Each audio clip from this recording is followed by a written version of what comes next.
Bonjour à tous, un beau dimanche ensoleillé. Pour ne rien vous cacher, cette vidéo, il y a encore 1 heure, n'était pas prévue du tout. J'étais en phase de cicatrisation de ce qui m'est arrivé et j'arrivais progressivement à de l'apaisement, même si dans ma tête, jour et nuit, certaines pensées, certaines analyses reviennent sans cesse. Mon cerveau en permanence est encore sous l'emprise des événements, même si j'essaye de les évacuer. C'est difficile émotivement, c'est vrai que il y a des traces, même si je me sens aujourd'hui plus faible que ce que j'avais imaginé et la cicatrisation est plus laborieuse que ce que je pensais. Bon. Mais néanmoins, j'arrivais à prendre de la distance. Et tout à l'heure, je ne sais pas pourquoi, j'ai ressorti de la plainte, le papier, et en bas de la 2e page, j'avais 3 lignes noires, 3 lignes dactylographiées comme les autres. Et c'est vrai que quand j'ai regardé rapidement jusqu'à maintenant le procès verbal qui me traîne au tribunal, je n'avais pas lu ces 3 lignes. Et en fait, dans ces 3 lignes-là, qui sont juste 3 lignes un petit peu comme un pied de page, c'est pour ça que je n'avais pas fait attention, mais c'est que je vous ai parlé de ce qu'on me reprochait, c'est d'avoir été au mauvais endroit, donc dans la zone d'embarquement, illégalement, puisque mon titre était refusé, le titre de transport était refusé. Les insultes que j'aurais proférées à l'agent, et là, je suis sous le choc parce que je découvre qu'il y a autre chose que je n'avais pas vu. Alors là, je vous demande vraiment de me croire parce que je ne l'avais pas vu et ça remet en cause pratiquement tout ce que je vous ai dit depuis le début. Voilà. Et notamment, quand j'ai dit que les policiers s'étaient bien comportés, honnêtement, maintenant, je regrette de l'avoir dit. C'est triste, j'aurais aimé ne pas avoir à dire ce que je viens de dire, mais je n'ai fait que essayer d'apaiser les choses, d'amortir l'aspect émotionnel de la chose. Donc il y a 3 lignes où je réalise que la police aussi me poursuit. Je ne l'avais pas vu. Ouais. Alors, avant de vous dire de quoi il s'agit, j'aimerais vous raconter alors deux choses. Avant tout, ça va être long. Donc si les longueurs des vidéos vous posent un problème insurmontable, contentez-vous de cette bande-annonce de 2-3 minutes sur TikTok, mais la version va être longue et elle sera sur YouTube. D'accord. La deuxième chose, c'est que je souhaite, avant de vous parler de ces 3 lignes concernant la police, faire un liminaire pour essayer de vous faire mesurer à quel point nous avons tous, j'ai un profond problème avec l'injustice, avec l'immoralité. Je vais vous raconter une histoire. En 74-75, j'étais un enfant de 10-11 ans et j'étais dans les turbulences d'un divorce très violent entre mes parents. Et notamment, j'avais été témoin de la violence dont mon père était capable. Et donc, j'ai toujours redouté son autorité et ses excès d'autorité.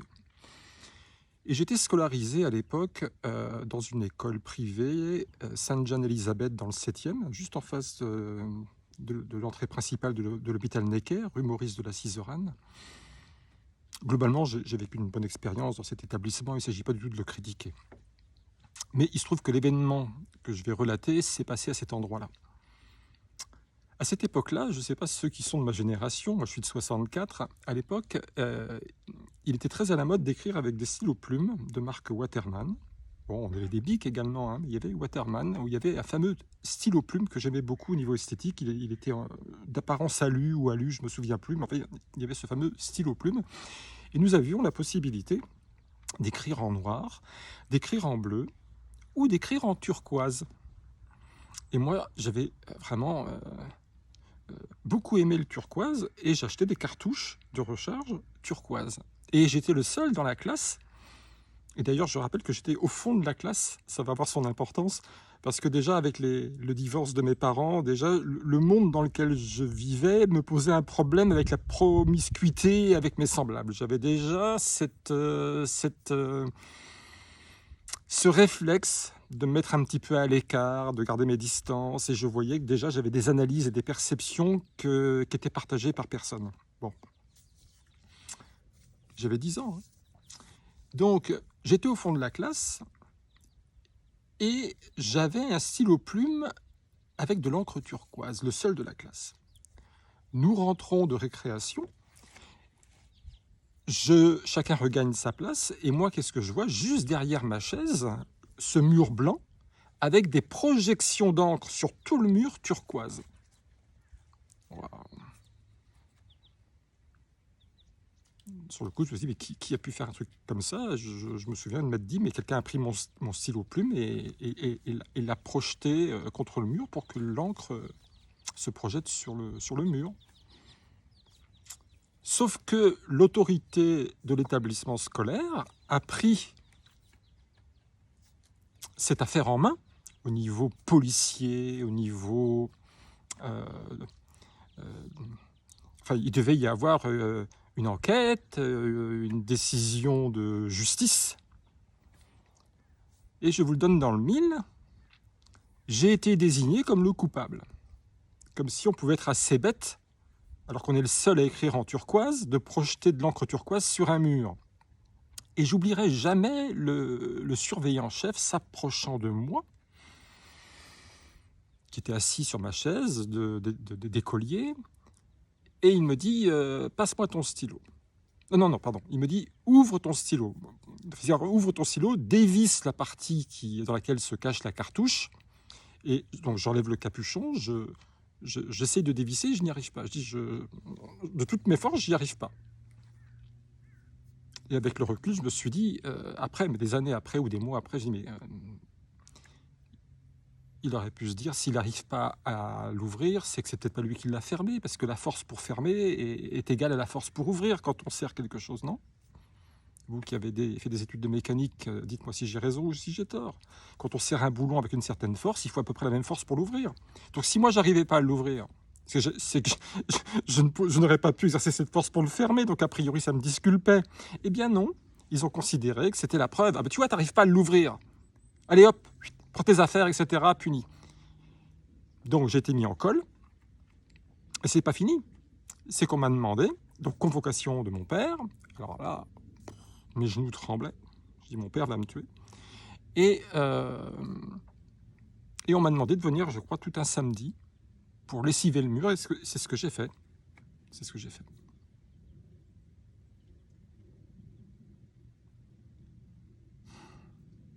Eh bien, voyez, à 10 ans, grâce à l'école, on vous apprend ce que c'est que la justice. C'est tout. C'est tout ce que j'ai à dire. C'est tout ce que j'ai à dire sur la justice. Voilà. Maintenant que j'ai fait ce...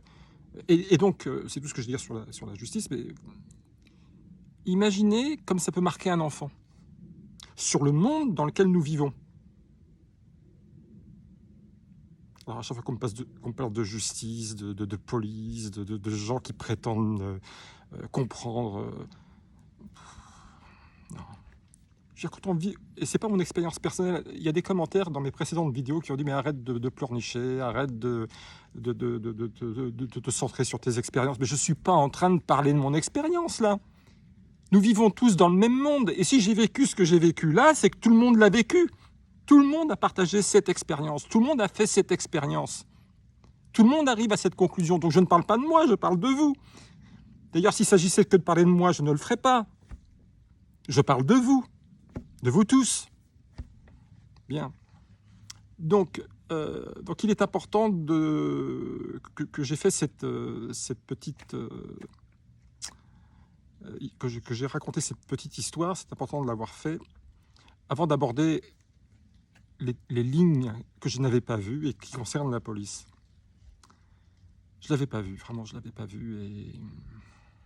Et Et vous vous doutez bien que si je les avais vus dans mes précédentes vidéos où j'ai expliqué que la police s'était bien comportée, je l'ai dit, je l'ai dit.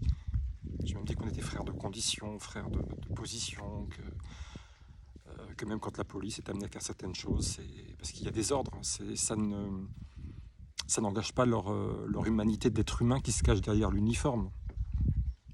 Mais là, ça renverse tout. Là, malheureusement, je suis triste, vraiment triste pour l'humanité. C'est triste, vraiment triste.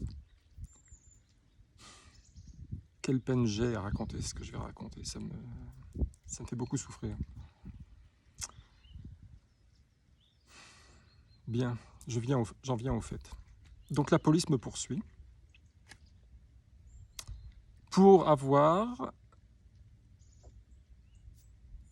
dit, et c'est vrai que je l'ai dit, et jusqu'à maintenant j'en ai pas parlé parce que la police, pendant la garde à vue, m'avait, comment dirais-je, avait essayé de me pousser à admettre que j'avais dit ce qu'on prétend que j'ai dit, alors que je ne l'ai pas dit. Et finalement, comme je n'avais pas vu ces lignes, j'avais considéré que je les avais convaincus, que je n'avais pas, pas tenu ces propos. Mais maintenant que je réalise qu'ils me poursuivent pour les avoir tenus, alors que je ne les ai pas tenus, j'en parle. Donc de quoi s'agit-il? Quand je me suis adressé à tout le monde, je l'ai dit, à l'universel, à tout le monde, aux gens qui étaient là, à la police, aux charcutiers, aux prostituées, aux dentistes, je parle à tout le monde. J'ai dit qu'à cause de ces petites lâchetés individuelles, à chaque fois que nous détournons le regard, c'est à cause de ce type de lâcheté insignifiante du quotidien où on ne regarde pas, on laisse passer et on passe à autre chose parce qu'on ne veut pas être affecté, on ne veut pas prendre une position qui nous expose à des retours de bâton, à des explications, à perdre du temps, etc.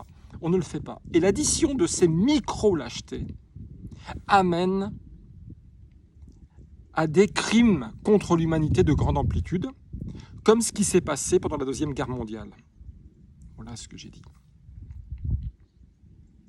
Voilà ce que j'ai dit. Et qu'est-ce que dit la police aujourd'hui? Que je les ai comparés à la police de Vichy.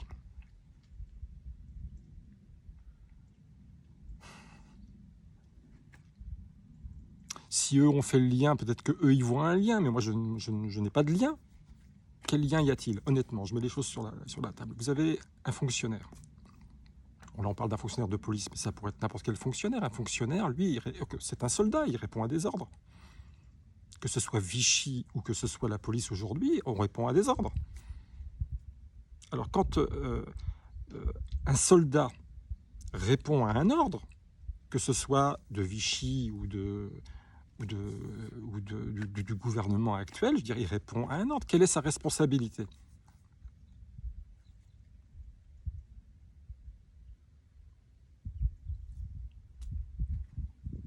Vous savez, quand vous êtes policier, vous devez nourrir votre famille, vous avez votre crédit sur le dos, vous êtes conditionné comme tout le monde à ne pas faire de vagues, à faire exactement ce qu'on attend de vous pour pouvoir avoir votre virement à la fin du mois. Je veux dire, c'est pas seulement la police, c'est tout le monde. Et c'est pour ça qu'on est tous neutralisés par la valeur d'échange, par l'avoir. C'est que on a l'impression d'obtenir quelque chose en s'appropriant de l'avoir, mais en fait, il y a une compensation, une écriture de compensation. Je reçois de l'avoir, mais je donne de la soumission.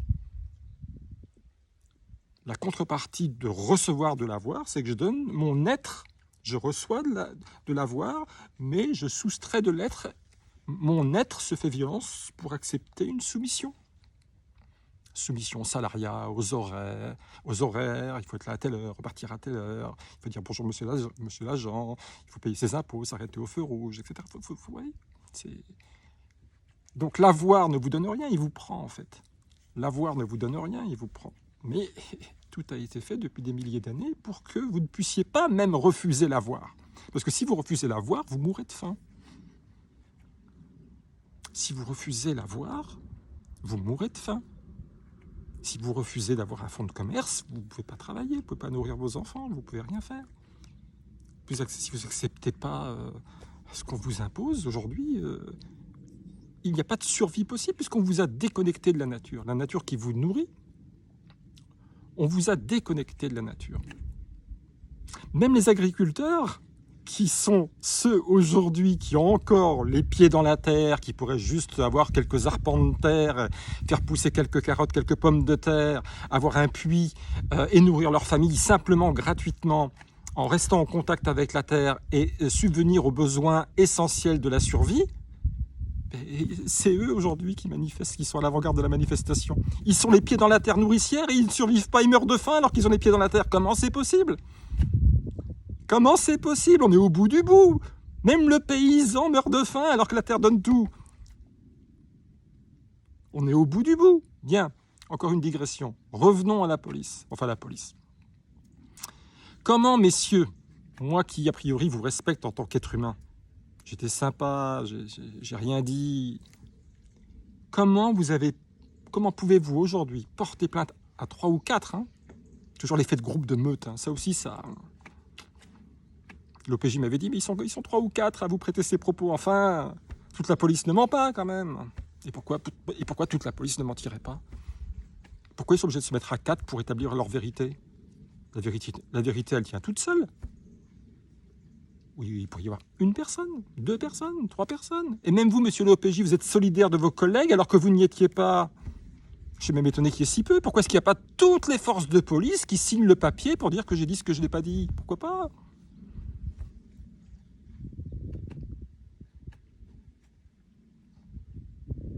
J'ai dit que toutes nos lâchetés individuelles, à nous tous, policiers inclus, de tout temps, de tout lieu. Vous voyez, j'assume, J'assume et j'assumerai toujours, parce que je ne suis pas programmé pour renier ce que je suis et ce que j'ai dit. Jamais de la vie.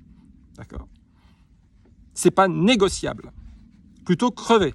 Ok? I am talking to you. Ok.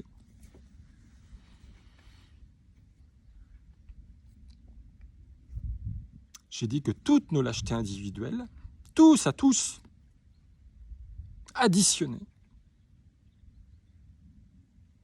à force de ne pas vouloir voir le train qui passe dans les camps, eh bien, il y a des trains qui passent dans les camps. Voilà.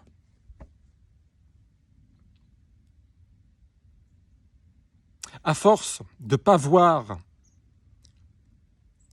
ces tentatives systématiques d'extorsion de fonds à des gens avec des gabarits de bagages à qui on veut faire payer des surtaxes à des gens alors que le bagage rentre, donc la surtaxe n'est pas légitime. Pourquoi suis-je le seul à l'avoir vu et l'avoir dénoncé? Vous ne pouvez pas à la fois détourner le regard quand ça concerne quelqu'un d'autre et vous plaindre ensuite quand ça vous arrive à vous.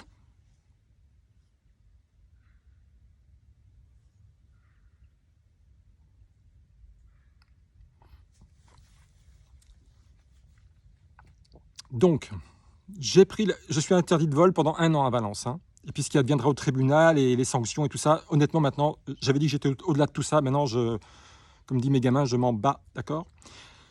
Ce que j'ai pris comme décision ce matin, enfin il y a 1 heure, comme je suis interdit de vol pendant 1 an et que je suis dans l'impossibilité d'aller à Valence pour gérer mes affaires, mon entreprise, mes bureaux, mes clients, mes fournisseurs et tout le reste, donc demain lundi, je vais demander à mon comptable en Espagne de clôturer l'exercice 2024 définitivement et de déposer le bilan.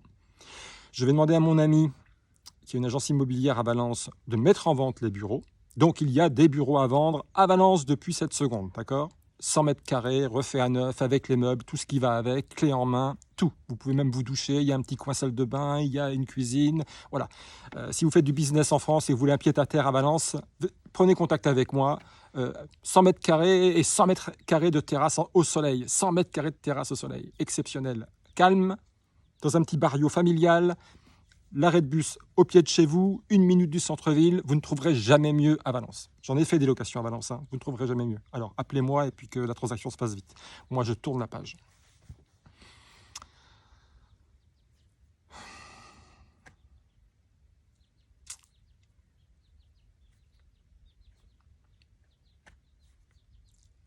Oui, oui, je suis excédé. Je suis excédé, je suis fatigué. Parce que jusqu'à maintenant, j'ai parlé de mon affaire de gave, j'ai parlé de différentes choses. Vous avez senti que j'étais un garçon un peu à fleur de peau, mais je suis à fleur de peau par rapport à des choses que j'ai vécues lorsque j'étais plus jeune. Mais aussi parce qu'on est fatigué. Moi, j'ai une entreprise, j'ai 60 ans, c'est très très très dur. C'est très dur, vous savez, la relation fournisseur, la relation client, la relation à l'administration. Je ne vous l'ai pas dit, mais enfin, je voulais le faire progressivement pour que vous appreniez à me connaître progressivement. Et quand je dis me connaître, c'est vous connaître vous. Parce qu'encore une fois, ce que je vis, je le raconte pas narcissiquement, je le raconte parce que ce que j'ai vécu, vous le vivez aussi. J'ai résisté à la vaccination. Je ne suis pas un militant anti-vax, j'ai jamais fait de prosélytisme, j'ai dit juste une chose. Il n'est pas question que quelque chose rentre dans mon corps sans mon consentement. D'accord ? Donc je suis un professionnel de santé qui refuse la vaccination Covid. Ça ne peut pas être plus clair. Je ne vous empêche pas de vous vacciner, faites-vous picouser autant que vous voulez, ça ne me pose pas de problème. Je ne suis pas en train de vous convaincre de quoi que ce soit. Je dis respectez mon corps à moi, respectez mon intégrité à moi, juste la mienne. Pourquoi je vous parle de ça ? Parce qu'une autre administration ne m'a pas écrit. Ils n'ont pas le courage de vous écrire, mais ils m'ont appelé. On dit, Monsieur Goural, vous êtes un professionnel de santé, vous êtes tenu de vous vacciner. Sinon, on va être contraint de vous empêcher de travailler. Et ben, j'ai dit, écoutez, il n'y a pas de problème, empêchez-moi de travailler. Je préfère mourir de faim que d'être vacciné. Bon, ce qui m'a sauvé, c'est que j'ai un site internet, donc je peux vivre du négoce en ligne, mais dès lors, j'ai arrêté de recevoir les patients. Et vous savez quoi dans la foulée, ce que j'ai eu ? Alors, je ne dis pas que c'est lié, hein, je dis pas que c'est lié. Je n'ai pas la preuve, donc je ne le dis pas. Mais moi qui ai toujours été irréprochable en comptabilité, en fiscalité, j'ai toujours fait ce qu'il fallait, etc. Qu'est-ce que j'ai eu ? Vous le voyez venir ? Un contrôle fiscal. Alors, je ne vais pas passer beaucoup de temps sur le contrôle. Il est en cours ou en cours de finalisation. En 2 mots, on m'a demandé de justifier sur 2 exercices, un peu technique pour qu'il y ait quand même une base technique, de justifier 1111 factures sur 2 exercices, ce que j'ai fait.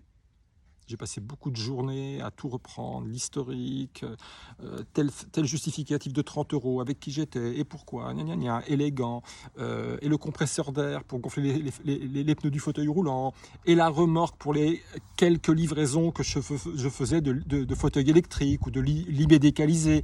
J'en faisais pas suffisamment pour justifier l'achat et l'amortissement d'un camion à 20 000 €. J'ai dit, bon, j'ai déjà une voiture personnelle avec un attelage, je vais acheter une petite remorque à 1000 balles. Je gère ma boîte en bon père de famille. Et puis comme j'ai besoin de 2 rampes pour faire monter les fauteuils, eh ben, je vais acheter 2 rampes à moto. Il y avait marqué sur la facture. Vous voyez, l'inspecteur des impôts, il m'a dit non, les rampes à moto, c'est vous avez une moto. J'ai dit mais il y en a 2. C'est une moto quand même. J'ai dit mais comment je fais pour livrer mes fauteuils roulants ? Ben, je ne peux pas. Vous voyez, aujourd'hui j'ai des fauteuils roulants livrés. Théoriquement, je ne peux pas parce qu'on me refuse la passation en charge d'une remorque pour livrer les fauteuils roulants. Donc, on m'a demandé de justifier 1111 factures. Je les ai toutes justifiées, toutes, jusqu'aux bouteilles d'eau, jusqu'à, je sais pas moi, tout. Quand j'ai déménagé de Montargis, j'ai loué des camions, des utilitaires avec de la TVA, on me refuse la TVA. Les experts comptables, voyez, avec votre expert comptable, je ne me permettrais pas de dire n'importe quoi si c'était pas sous le contrôle des experts comptables qui m'écoutent. On m'a refusé la TVA sur le gasoil, sur les véhicules utilitaires que j'utilisais pour déménager. On m'a refusé mes assurances responsabilité civile professionnelle parce qu'effectivement, elle était à cheval sur une année où j'exerçais encore à Montargis et une année où j'avais débordé, j'avais laissé le matériel à Montargis dans les murs dont je suis propriétaire personnellement. J'avais dit, bon, je vais déménager progressivement, le matériel reste sur place, les fauteuils roulants, les lits médicalisés, le mobilier, etc. Donc je maintiens mon assurance pour couvrir en cas de vol ou d'inondation, comme en 2016. Inondation 2016 à Montargis. Donc ça aussi, ça rebondit avec la vidéo que j'ai faite sur les catastrophes naturelles, qui est que sur YouTube. Donc j'ai tout justifié. Et vous savez quoi?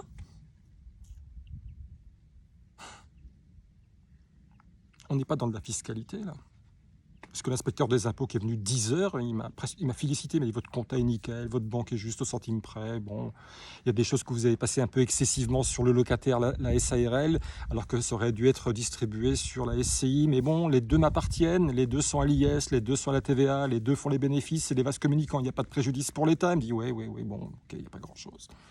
Sauf que quand il est venu la 4e fois, après avoir consulté sa chef, il a dit ah, monsieur Goural, on était en réunion là il y a 2-3 jours.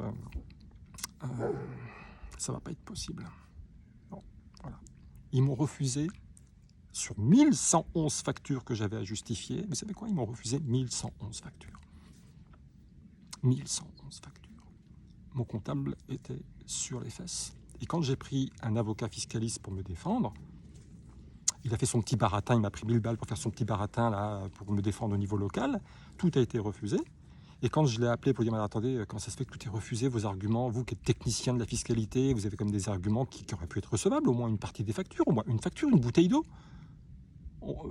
Ma société ne m'accorde même pas une bouteille d'eau à 1 euro pour boire, alors qu'il y a des bonbonnes d'eau, des distributeurs automatiques pour les salariés, etc. Ou même mon Berquet, j'ai un Berquet qui coûte 500 balles, c'est un filtreur d'eau pour qu'on récupère l'eau du robinet, qu'on la filtre pour qu'elle soit consommable. J'ai pas le droit à ça non plus.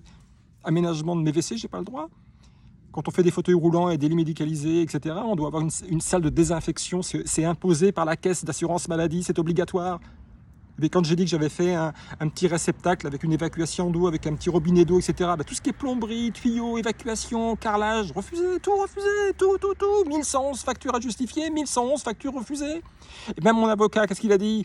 L'État est en faillite, ils prennent l'argent où il y en a, et vous avez 100 000 balles sur votre compte, on va vous les prendre. Voilà ce qu'il a dit. Alors on en est là. Alors je vous le dis, vous les jeunes qui sortez des écoles de commerce, qui allez sacrifier votre vie à travailler pour avoir votre appart, vos machins, quelques zéros sur votre compte bancaire, vous achetez une belle bagnole, lever les filles, etc. Vous faites une lourde erreur. Il ne faut pas contribuer à faire du PIB. Il faut aller dans le sens contraire parce qu'ils vont tout vous prendre. Le monde marchand dans lequel on est en phase terminale. Le monde marchand dans lequel on est en phase terminale. On n'est pas dans les 30 glorieuses où il fallait reconstruire après la guerre, où il y avait une économie en développement pendant 30 ans, comme entre les deux guerres. Et là, on est au bout du bout. Les lundis au soleil, que vous ne prenez pas au soleil. Vous savez, le lundi au soleil, c'est une chose qu'on n'aura jamais. C'est-à-dire, vous êtes derrière les carreaux, vous travaillez, le ciel est beau, mais le lundi au soleil, allongé dans l'herbe à regarder les étoiles, non, on vous les confisque. Alors quand vous avez 20 ans, vous ne le comprenez pas, vous dites j'ai 20 ans, bon je bosse un peu, je sacrifie quelques années, c'est pas très grave.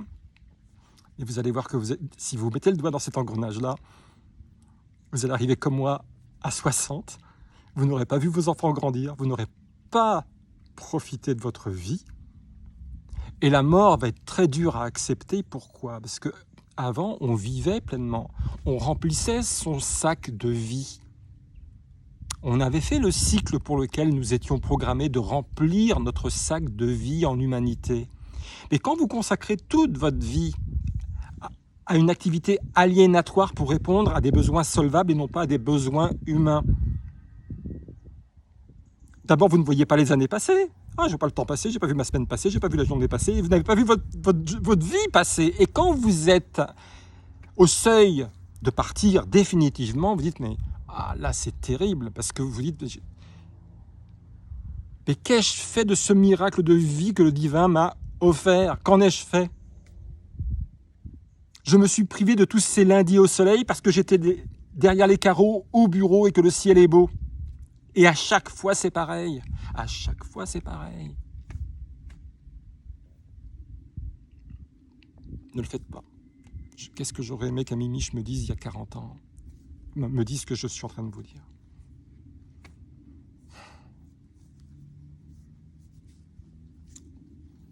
Donc, Valence, je fais une croix dessus. Tout mon travail à Valence, c'est fini. Je ne peux plus aller à Valence. Et puis, je ne vais pas me coltiner 15 heures de route à chaque fois. Donc Valence, c'est fini. Tout ça pour un bagage, qui m'a fait réagir. La vie bascule avec peu de choses, vous savez, hein. Ouais.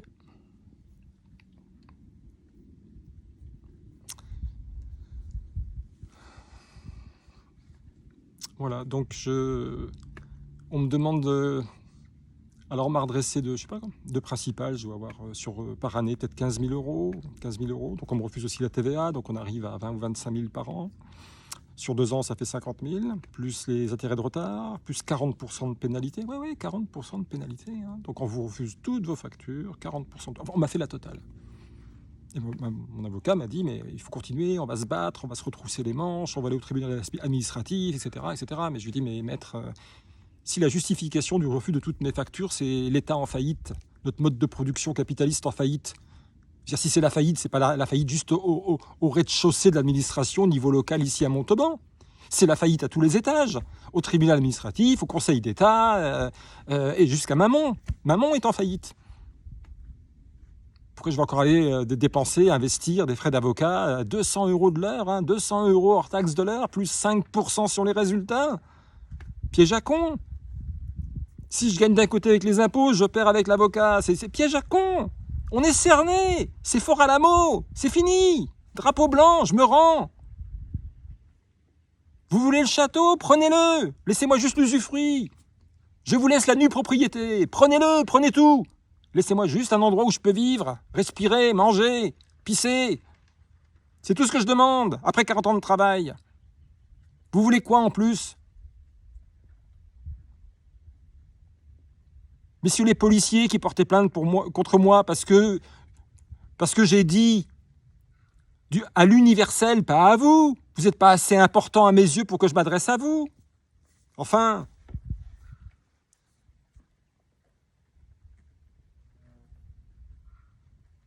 Nos petites lâchetés conduisent à des tragédies. C'est tout ce que j'ai dit. Et vos lâchetés à vous aussi. Vous m'avez séquestré, pris de force, transporté de force, incarcéré, au cachot. Refus de soins, j'ai demandé à un médecin, je l'attends toujours. On m'a laissé avec mes douleurs d'estomac pendant 24 heures. Toute la puissance de l'État, tout l'arsenal juridique, les uniformes, les gilets pare-balles, les armes, tout ça contre un homme seul. C'est pas de la lâcheté? Il est où l'esprit Coubertin? Je suis à bout. Faites de moi ce que vous voulez, je suis à bout.